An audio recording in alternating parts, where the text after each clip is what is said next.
ফেলানীর বাবা এবং মা আমাদের ডাকসুর প্রোগ্রামে এসেছিলেন। তিনি সেখানে বলেছিলেন যে হাসিনা যদি চাইতো তাহলে ফেলানী হত্যাকাণ্ডের বিচার হইতো। হাসিনা চায় নাই বলে বিচার হয় নাই। একজন সন্তানহারা মা তার আকুতি তিনি কান্না করতে করতে কথা বলেছেন। তাহলে এখন তো হাসিনা না, এখন আপনারা কেন পদক্ষেপ গ্রহণ করছেন না? তাহলে কি আপনারা আমরা কি ধরে নিব যে আপনারা আরেকটা হাসিনা হয়ে উঠতে চান বা একই কাঠামোর পুনরাবৃত্তি করছেন? সেই প্রশ্ন আমরা আপনাদের কাছে রাখতে চাই। যদি আপনারা সেই পদক্ষেপ গ্রহণ না করেন তাহলে আমরা মনে করব, দেশের মানুষ মনে করবে যে আপনারা আরেকটা হাসিনাই হতে চান এবং আপনারা আরেকটা হাসিনারই প্রতিচ্ছবি মাত্র। 11 বছরের শিশু কিছুই বুঝে না, সেরকম একটা শিশুকে তারা হত্যা করে কাঁটাতারে ঝুলিয়ে রেখেছিল। এটি মূলত শুধুমাত্র একটি হত্যাকাণ্ড না, এটি বরঞ্চ এটি ছিল ভারতীয় যে আধিপত্যবাদ, সেই আধিপত্যবাদের যেই দীর্ঘকাল ধরে এদেশের মানুষের উপর যে নিষ্পেষণ চলছে, দুঃশাসন চলছে, এদেশের মানুষের উপরে মানুষকে মেরে কেটে এবং যেভাবে পারে এই মানুষগুলোকে শোষণ করার মাধ্যমে পার্শ্ববর্তী দেশের অর্থনীতিকে বিকাশ করার যে প্রক্রিয়া, সেই আধিপত্যবাদের প্রতীক ছিল এই হত্যাকাণ্ড। এবং সেই হত্যাকাণ্ডটাকে আপনারা দেখেছেন যে ঝুলিয়ে রেখে প্রতিকায়িত করা হয়েছে। এবং এটিকে তারা মানে এই হত্যাকাণ্ড তারা যে হত্যাকাণ্ড করতে পারে সেটির যে বৈধতা, সেই বৈধতা উৎপাদনের জন্য তারা এবং তাদের আধিপত্যবাদকে প্রদর্শনের জন্য তারা ঘন্টার পর ঘন্টা এই একটি শিশুর লাশকে তারা ঝুলিয়ে রেখেছিল। তো সেই জায়গা থেকে আজকের 5 আগস্ট পরবর্তী যে বাংলাদেশ, সেই বাংলাদেশে আমরা প্রত্যাশা করেছিলাম বাংলাদেশ সীমান্ত হত্যার ক্ষেত্রে বাংলাদেশ পার্শ্ববর্তী রাষ্ট্রের সাথে কূটনৈতিক সম্পর্কের ক্ষেত্রে, কূটনৈতিক বোঝাপড়ার ক্ষেত্রে বা দ্বিপাক্ষিক চুক্তির ক্ষেত্রে বা সীমান্তবর্তী যে নদীগুলো রয়েছে সেই নদীগুলোর সুষম বন্টনের ক্ষেত্রে, কিংবা গত 16-17 বছর ধরে বাংলাদেশের সাথে ভারতের যেই বৈষম্যমূলক চুক্তি হয়েছে সেই চুক্তিগুলো পুনর্বিবেচনা করার ক্ষেত্রে পদক্ষেপ নেবে।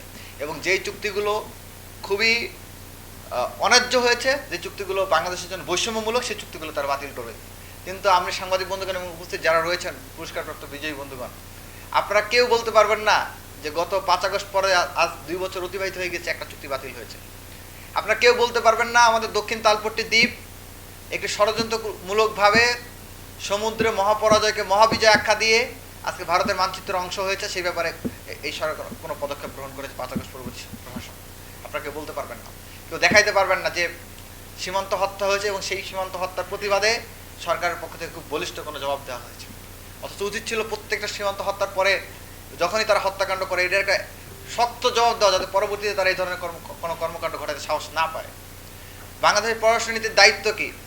বাংলাদেশে এমন একজন ভারতের রাষ্ট্রদূত ছিলেন যাকে সাংবিধানিকভাবে পার্সোনা নন গ্রেটা ঘোষণা করার কথা, কারণ এর আগের যিনি রাষ্ট্রদূত ছিলেন, তার নাম নিতে চাই না, রাষ্ট্রদূত নামের যিনি একজন ষড়যন্ত্রকারী ছিলেন, জুলাই অভ্যুত্থানের সময় যখন গণহত্যা চলেছে, এই কুখ্যাত রাষ্ট্রদূত ভারতের সে খুনি হাসিনার সাথে এবং বাহিনীর এবং আইন শৃঙ্খলায় নিয়োজিত বাহিনীদের সাথে তারা গোপন বৈঠক করে কিভাবে এই গণহত্যাকে আরো ত্বরান্বিত করা যায়, কিভাবে এই আন্দোলনকে দমানো যায়, কিভাবে আরো বেশি মানুষকে খুন করে আন্দোলনকে থামানো যায়, সেই ষড়যন্ত্র, সেই চক্রান্ত তারা করেছে। আপনারা দেখেছেন দ্য ডেল্টা গ্রামের নিউজে রিপোর্টে ডিটেলস সেটা বেরিয়েছে।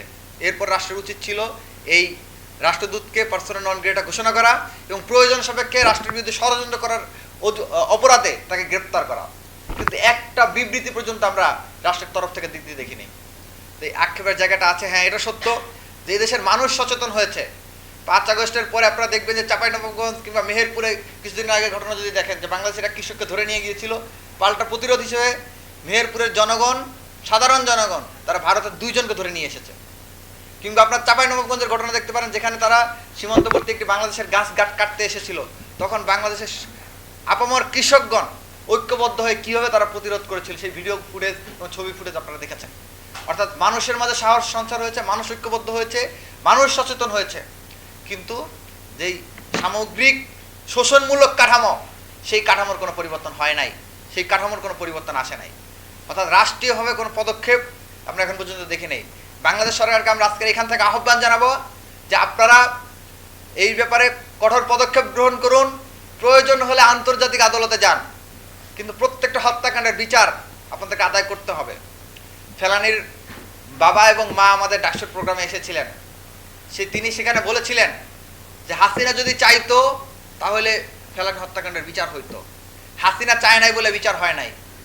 একজন সন্তানহারা মা, তার আকুতি, তিনি কান্না করতে করতে কথা বলেছেন। তাহলে এখন তো হাসিনা না, এখন আপনারা কেন পদক্ষেপ গ্রহণ করছেন না? তাহলে কি আপনারা আমরা কি ধরে নিব যে আপনারা আরেকটা হাসিনা হয়ে উঠতে চান, বা একই কাঠামোর পুনরাবৃত্তি করছেন? সেই প্রশ্ন আমরা আপনাদের কাছে রাখতে চাই। যদি আপনারা সেই পদক্ষেপ গ্রহণ না করেন, তাহলে আমরা মনে করব, দেশের মানুষ মনে করবে যে আপনারা আরেকটা হাসিনাই হতে চান, এবং আপনারা আরেকটা হাসিনারই প্রতিচ্ছবি মাত্র।